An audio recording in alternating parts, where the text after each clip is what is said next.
ride for everybody, man. Banks, Lamborghinis. I'm over Banks had a Lamborghini. That shit in the snow, man. Even put it in the garage in the snow, man. You know, all that because it was still my start. So I was just going to the stars, building, the company building, meeting with the execs, and it might be one or two execs in there, and they just watching me, see if I'm good enough. You took a picture with Rick Ross. Back against the wall and just slide. The tension between Lil Meech and Rick Ross has exploded like never before. What started as a simple business meeting turned into a verbal war that exposed everything wrong in their relationship. Lil Meech reportedly looked Ross dead in the eye and yelled, "You ruined my life and everything my father built." The accusation shook the entire hip-hop world because this wasn't just about money. It was about legacy, power, and betrayal. Word on the street says it all traces back to a shady $120 million BMF deal that Ross allegedly orchestrated behind Meech's back. Insiders claim Ross played with contracts, manipulated numbers, and cut Lil Meech out of key profits tied to the BMF brand, leaving his image and bank account wrecked. That was a low blow, especially when you realize this man was carrying his father's legacy only to feel robbed. Look, I do want to do a BMF film because you've been entertained by a lackluster, small budget series. Now it's time to do a big budget film. Which director? Shout out to my homie F. Gary Gray, Antoine Foucault, what's up? Tarantino, it's a lot of legends. This is gonna be big, I can feel it. I'm just talking, by someone who claimed to be an ally. To make things worse, 50 Cent, who had warned Lil Meech about trusting Ross, came out saying, "I told him how this would end." That one statement hit harder than any diss track. The whole hip-hop scene is now debating loyalty and manipulation, asking who's really in control of the BMF empire. For Lil Meech, things couldn't look worse. The empire's collapsing, his show is gone, and his biggest supporters have either turned on him or walked away. He went from being one of the hottest new names in entertainment to watching his whole career crumble before his eyes. And the wildest part, the man at the center of this storm, Rick Ross, might have just played one of the pettiest moves in industry history, according to Tony. Fans are now asking, how did a young star, with money, fame, and the world's attention suddenly lose everything so fast? At one point, Lil Meech had it all. He was shining on the hit show, BMF, playing the role that made him a household name. You know, he kind of broke the barrier between, you know, the Atlanta, the dirty South country, you know what I'm saying, thing. So you know what, they really got some money down there. They really having fun down there. I want to go to Atlanta. The acting checks were big, his fame was climbing, and the industry was treating him like the next major star. But things shifted when Rick Ross entered the picture, and that's when everything went left. Ross, known for his behind-the-scenes mind games, reportedly got close to Big Meech, Lil Meech's father, after his release from prison.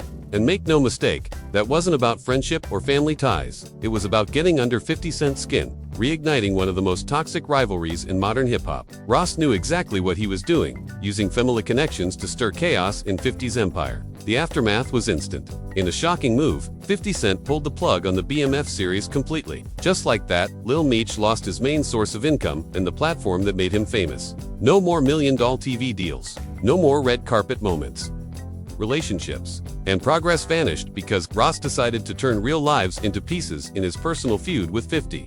Then Ross poured gas on the fire, bragging online, "I do want to do a BMF film because you've been entertained by a lackluster small budget series. Now it's time for a big movie." He even dropped names like Gary Gray and Quentin Tarantino, claiming this Kitchen new right here, refrigerator, stove. It's the Ferrari right here. Keep the Ferrari for good luck.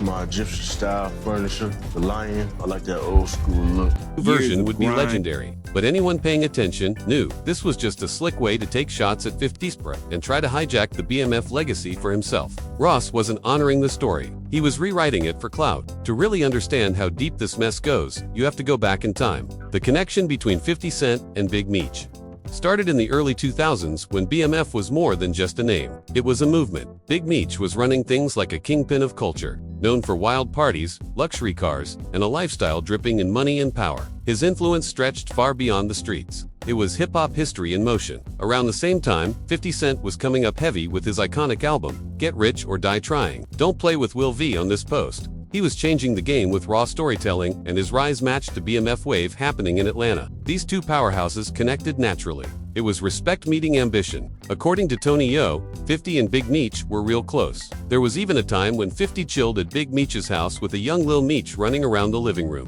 It wasn't about business or contracts back, it was brotherhood and mutual hustle. But as years passed, that bond turned complicated. Lil Meech grew up hearing his father's legendary stories and wanted to live up to that image. But he didn't realize that the game had changed, and so had the rules. 50, meanwhile, had evolved into a strategist. He wasn't chasing fast money or temporary fame. He was building empires. From TV to liquor brands to film studios, 50 was playing chess while everyone else was playing checkers. That's where the difference started to show. Discipline versus desire. Strategy versus flash. And this is where 50 made his biggest move, the one that put Lil Meech on the map. At a time when nobody was really giving Lil Meech a shot, 50 Cent saw something in him. He believed in his potential and sent him to acting school, teaching him how to build a lane outside his father's shadow. Even Tony Yo said, "From what I saw, 50 was the one who believed in him." That training turned into gold when Lil Meech landed his role on BMF. That was his breakout. His name was buzzing everywhere and 50 was right there guiding him through the spotlight like a mentor and protector. But behind the success, tension was brewing. As Lil Meech's fame grew, Big Meech reportedly started feeling uncomfortable with how close his son was getting to 50. In one deleted post, 50 even hinted that Big Meech himself was steering Lil Meech in the wrong direction, promoting the same fast lane lifestyle that nearly took him down. That right there was the turning point. 50 was trying to guide the young man towards structure and discipline, while Big Meech was glorifying the chaos oft past. The clash of values was bound to explode, and when it did, it took everything down with it. That's when the cracks started to show, and everything around Lil Meech began to crumble fast. Behind the cameras and fame, 50 Cent was fighting battles most fans never saw. He was trying to guide Lil Meech into becoming a professional, not just a celebrity. He told him to focus on discipline, acting, and building a brand that could stand tall on its own. But the people around him weren't on that same wavelength. Reports started leaking that Big Meech wasn't feeling 50's influence anymore. Instead of pushing his son to learn, grow, and move smarter, Big Meech was allegedly encouraging him to live fast. The very same energy that once got BMF in trouble with the feds. It was two different worlds colliding, and Lil Meech was caught in the middle. This clash wasn't just personal, it was generational. Big Meech came from the old school, a world of street money, wild spending, and loyalty that came with danger. But 50 Cent, he'd evolved beyond that. He'd already lived through the violence, the business betrayals, and the fake friends. Now he was moving like a mogul, not a soldier. When 50 warned Lil Meech to stay away from drugs and toxic habits, it wasn't out of control. It was out of love and experience. He'd seen too many young artists crash out from ego and addiction. Meanwhile, Big Meech, still locked in that street legend mentality, was apparently glorifying thievery lifestyle that had once destroyed everything. 50 even said it himself in a post. "I think he was uncomfortable with the relationship between me and Meech. I'm telling Meech not to mess with certain things, and he's telling him he used to do it like it's something cool." That right there was the heart of the problem. A father trapped in nostalgia versus a mentor trying to build a future. And that's when things hit rock bottom. The final straw came when 50 revealed he had to send Lil Meech to rehab after rumors of substance issues behind the scenes. That was the moment everything changed. Imagine putting your money, time, and belief into someone only for the same demons you tried to protect them from to come knocking. After that, 50 decided enough was enough. He pulled back completely. THEBMF show got canceled. The funding stopped and all those big opportunities dried up instantly. Lil Meech, who had been living like a superstar, was suddenly cut off from the very machine that built him. It wasn't just a financial hit. It was emotional, too. 50 wasn't just a boss. He was a mentor and a father figure in the business world. Losing that connection was like losing a lifeline. And Lil Meech didn't make things easier for himself. Once the money started flowing, his lifestyle went wild. He was moving like a rapper, not an actor trying to build longevity. From exotic cars to flashy jewelry, he was spending like the cash would never stop. Tony Yo even called him out, saying Meech had Richard Milles, Chrome Hearts jeans, $10,000 for one pair. It's not just beef, it's history repeating itself. The same kind of greed and ego that once tore BMF apart in the streets is now tearing it apart in Hollywood. Only this time, it's not about hustling or product. It's about branding, ownership, and perception. 50 tried to show them the business side of the game, the long-term power move. But when Ross stepped in, it went from mentorship to manipulation in seconds. And Lil Meech, instead of standing on what he learned from 50 leaned into the chaos, thinking loyalty would protect him. When in reality, loyalty to the wrong people can destroy everything you've built. So, where does he go from here? That's the real question. Lil Meech has talent, no doubt about that. He's got presence, he's got a story, and he's got name recognition. But to survive this, he's got to rebuild from scratch. this time without leaning on his father's name or Ross' fake promises. He needs to take the lessons 50 tried to give him: focus, discipline, and smart moves. Because if not, this whole situation will go down as one of the biggest wasted opportunities in hip-hop entertainment. The fall of a young star who had it all but lost. That's not just rich living. That's reckless. Yo compared it to the old Gun It days, saying they used to spend big, but at least 50 had a plan. When 50 bought cars or watches, it was part of a bigger business move. Flipping assets, investing profits, setting up long-term wealth. Lil Meech, he was just flexing for the gram, showing off mansions, Ferraris, and designer furniture like money grew on trees. In one clip, Meech bragged, "This my kitchen right here. I keep the Ferrari for good luck. My Egyptian furniture, the lion. I like that old school look." Every corner of his mansion screamed success, but behind the walls, the checks were drying up. That's the kind of illusion social media breeds. You look rich even when you're broke inside. He was hanging with top-tier artists like Lil Baby, Future, and Gunna, who make millions off streams, tours, and endorsements. But here's the truth. Their money never stops flowing. They can spend heavy because they've got multiple incomes. Meech didn't have that. He was still building, still learning, but his lifestyle was already at superstar levels. And that's a dangerous gap to live in. Tony Yo even said it bluntly. "Lil Baby don't owe you anything." That one line summed it up perfectly. Meech was playing in a league his pockets couldn't sustain, and 50 had tried to warn him over and over again. He told him, "Slow down, invest your money, build your foundation first." But Meech wanted to look like the people he was hanging with instead of learning how they got there. And once the BMF checks stopped coming in, reality hit like a train. Suddenly, those flashy cars, private jets, and designer fits weren't trophies. They were expenses. And without that consistent flow of income, even millionaires can find themselves in financial quicksand. That's the lesson 50 kept trying to teach. It's not about how much you make, it's about how long you can keep it. He built empires by being strategic, not impulsive. He even roasted rappers for leaving Lamborghinis sitting in the snow, saying, "You had a Lambo sitting outside, man." Didn't even put it in the garage. That's his mindset. Protect your assets. Move smart, think long term, but Lil Meech wasn't wired that way yet. He was chasing the image, not the infrastructure. He wanted the fast success, the fame, the validation. And Ross saw that weakness and used it. Because just when Meech's career was hanging by a thread, Rick Ross came creeping back in. The same man who started the chaos returned to fan the flames. Remember, this isn't their first feud. Ross and 50's beef runs deep, from public insults to diss tracks to business sabotage. 50 once called him out for being a correctional officer pretending to be a hustler, saying, "Correctional officer, that's rapping like a drug dealer." That hit Ross where it hurt, his street credibility. Ever since then, he's been waiting for a moment to get even. And Lil Meech's downfall became the perfect opportunity. When Ross aligned himself with Big Meech, it wasn't about brotherhood. It was revenge. It was about taking shots at 50 through someone 50 had built up. And the sad part, Lil Meech got caught in the middle of that crossfire. What started as mentorship turned into manipulation. Ross saw a family divided, and he exploited it. He used Lil Meech's loyalty to his father as leverage. Knowing that every move would sting 50, it's one of the coldest chess plays hip-hop's seen in years. And it might have just cost Lil Meech his entire career. Now, the situation has turned into a full-blown industry war, and Lil Meech is standing in the middle of chaos he never saw coming. His loyalty to his father and his trust in Rick Ross might have just cost him everything. The BMF show, the series that gave him fame and identity, is gone. 50 Cent, the man who made it all possible, has walked away for good. And Ross, he's out here running his mouth online, turning someone's real downfall into a game of clout. What's wild is that 50 saw all this from miles away. He warned Meech, told him that Ross wasn't there to help,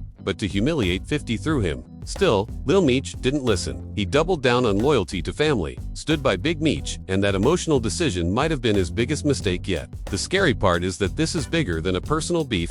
It's a battle for control of the BMF legacy. Ross aligning himself with Big Meech wasn't random. It was a power play. By cozying up to the original founder, Ross could try to rewrite the entire BMF story and paint himself as the next big figure behind the brand. That's why he started teasing his own big-budget BMF film, a move that was never about creativity. It was about taking the crown from 50.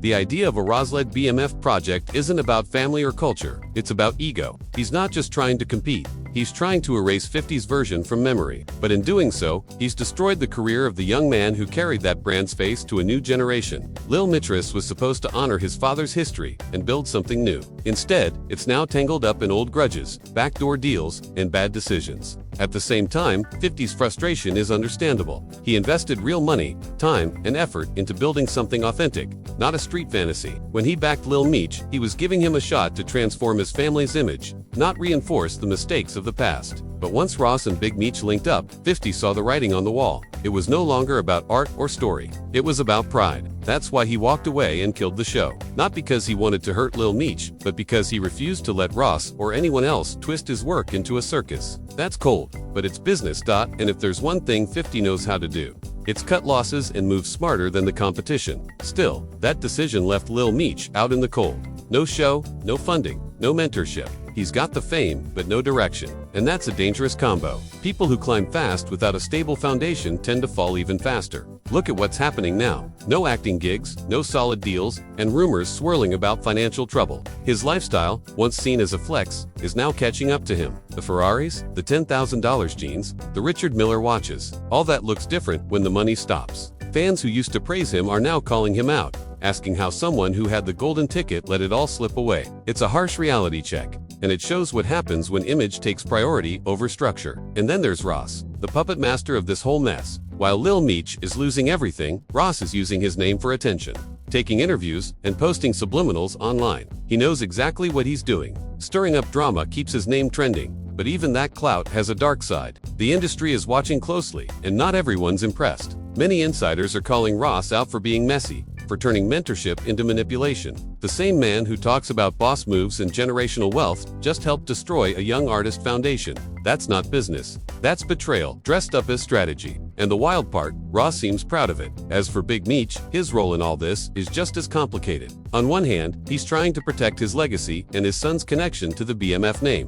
But on the other, he's aligning with someone who's using that legacy for their own gain. It's hard to tell whether he's being strategic or blinded by loyalty. Either way, his influence has clearly shaped the path Lil Meech is on. And right now, that path looks unstable. If he continues siding with Ross, it might permanently damage how the public views the BMF name. Because right now, the legacy is split. 50 has the vision, Ross has the ego, and Lil Meech is stuck between two men fighting for control of a story that isn't even theirs anymore. That's what makes this entire saga so wild. Chasing validation instead of vision. And as for 50 and Ross, their feud clearly isn't over. This BMF fallout is just another round in their long-gunning war. But if history tells us anything, 50 always bounces back stronger. And Ross, he always finds a way to make noise. Theoprince is only one of them, builds empires, while the other keeps burning bridges. And unfortunately, Lil Meech just got caught in the middle of their crossfire. The story is still unfolding, and it's not looking pretty. Fans are left wondering if Lil Meech will bounce back or fade out like so many others who fell victim to fame and bad guidance. Only time will tell. But one thing's for sure, this BMF legacy is no longer about who started it, but who can keep it alive without destroying everything in the process. Make sure to